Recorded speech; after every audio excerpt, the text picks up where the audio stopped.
തൃപ്പാവുമ്പ മഹാക്ഷേത്രത്തിൽ നടന്നു വന്ന മഹാശിവപുരാണ ഏകാദശാന യജ്ഞത്തിന് സമാപനമായി. നിമഞ്ജന അപവൃത സ്നാനത്തോടെയാണ് യജ്ഞം സമാപിച്ചത്.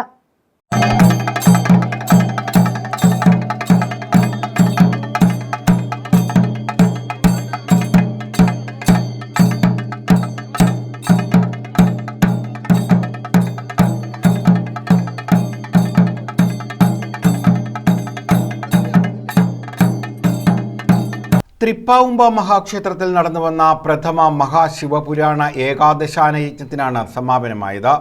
നിമഞ്ജന അവഭൃത സ്നാന ഘോഷയാത്രയോടെയാണ് യജ്ഞത്തിന് സമാപനമായത്. പള്ളിക്കലാറ്റിലെ പനച്ചിവിളക്കടവിലായിരുന്നു അവഭൃത സ്നാനം. താലപ്പൊലി, വാദ്യമേളം എന്നിവയുടെ അകമ്പടിയോടെയായിരുന്നു ഘോഷയാത്ര നടത്തിയത്. ചേർത്തല ഗണേഷ് കെ പെരുമാളായിരുന്നു യജ്ഞാചാര്യൻ. മെയ് 1 ഏകാദശാന യജ്ഞത്തിന് തുടക്കം കുറിച്ചത്. News bureau, Thazhava.